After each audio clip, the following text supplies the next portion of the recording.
upon a very close scrutiny of the alleged references to Muhammad in the Bible as a prophet, they absolutely have no relation to the Prophet of Muhammad, nor prophesy his coming. Muhammad is not mentioned in the Old Testament.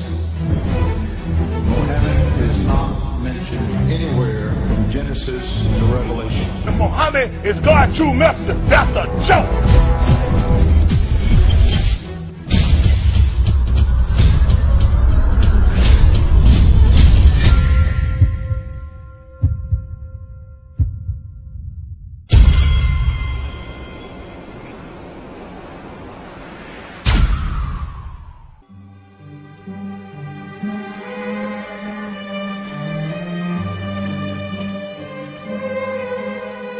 Lo, we inspire thee as we inspired Noah and the prophets after him, as we inspired Abraham and Ishmael and Isaac and Jacob and the tribes, and Jesus and Job and Jonah and Aaron and Solomon, and as we imparted unto David the Psalms.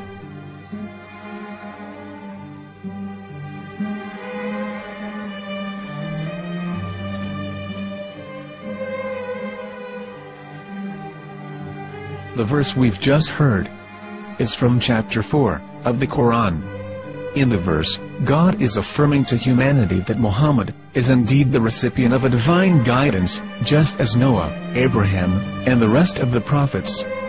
However, some Christians and Jews today don't believe that Muhammad was a prophet and the covenant that God made with Abraham. And since the Quran is not their book of authority, in this video I'm going to show you that the book you're holding in your hands contains the name off the seal of prophethood, the Prophet Muhammad.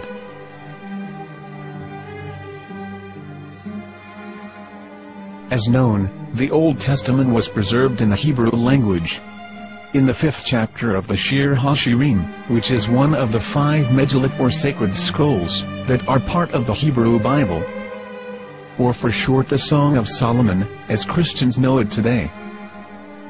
That chapter is discussing someone. Jews will say it is discussing Solomon, while Christians will say it is discussing Jesus.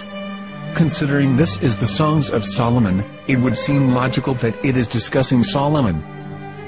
The verses, describing this mystery man, have the narrator's speech conjugated in the feminine, meaning it is a woman who is describing this man.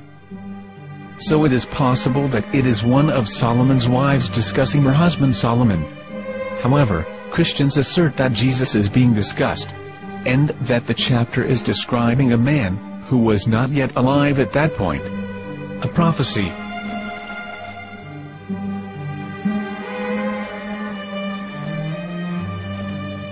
In reading the English translation of Song of Songs 5:16, it finishes the description by saying, "He is altogether lovely," but what most people don't know is that the name of that man was given in the original Megillat. Here is verse 16, and how it is written in ancient Hebrew, before introducing the vowels, in the 8th century. From the Hebrew Bible, on scripturetext.com. Here is the word in question. This word is made of 4 letters.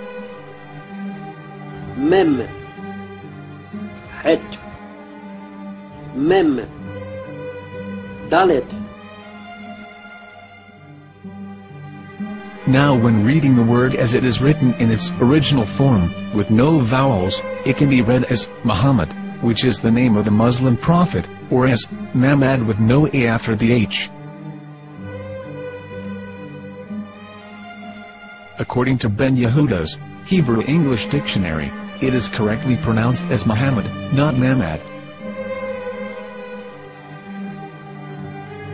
So how we're going to know for sure if it's pronounced as Muhammad, the Muslim prophet, or as Mamad, a random Hebrew word? The only way is to give the verse to a rabbi and say to him, "Please read."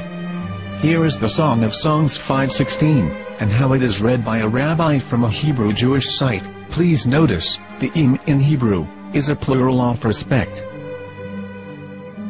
Hiko mantakim vechullo Muhammadim ze dodi ve zer'i benot Yerushalayim. Hiko mantakim וכולו מחמד, מחמד, מחמד, מחמד, מחמד, מחמד דין. זה דודי וזה רעי בנות ירושלים.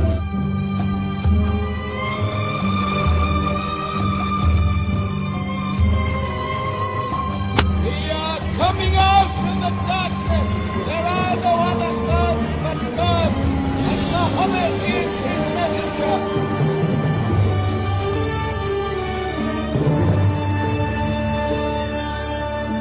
Let the world hear. חיכו ממתקים וכולו מחמד דין. זה דודי וזה רעי בנות ירושלים. חיכו ממתקים וכולו מחמד, מחמד, מחמד, מחמד, מחמד, מחמד דין. זה דודי וזה רעי בנות ירושלים.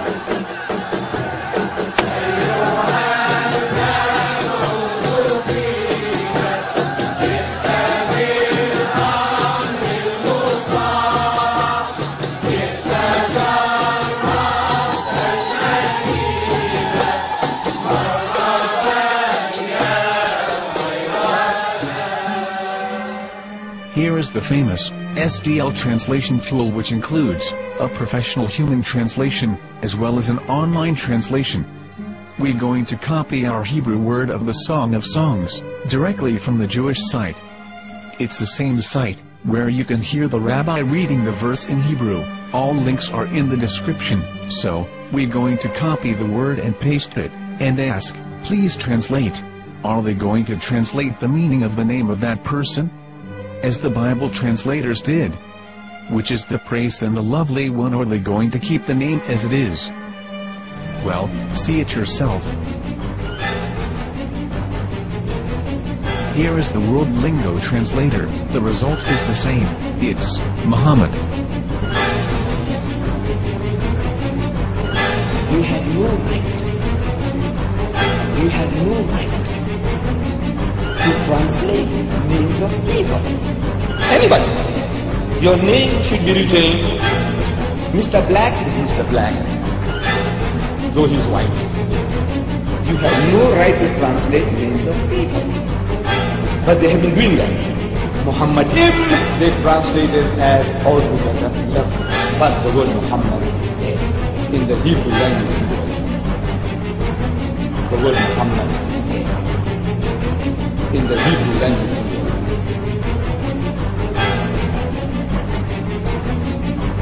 I will tell you a story from my own personal experience. Years ago, I used to spend every Sunday afternoon in a place called Speaker's Corner. And in my years down there, I got to know a Jewish rabbi. He was a very nice man. He used to listen to me, and he was always very polite and talked about Islam in a very nice way. And one day, during one of our conversations after some years, I thought that it was about time I should invite him to Islam. So I said to him, you know, my friend, we have been talking now for many years, and even you have admitted to me that Muhammad is a prophet. So why then do you not embrace Islam? He said to me, we Jews, we never change our religion. I said, but half of the rabbis of Medina became Muslim. He said, that is true, but still, we Jews never change our religion. I thought, what can I say to him? He looked at me and said, listen to me, my friend. God sent to us a prophet Moses, and we didn't even listen to him. Do you think we're going to listen to another prophet after him? From another tribe? From another people? When he said that, I had nothing left to say. He knew that Muhammad was a prophet. In fact, another rabbi also came up to me and he said to me, we know Muhammad is a prophet, and he quoted to me a passage from the Bible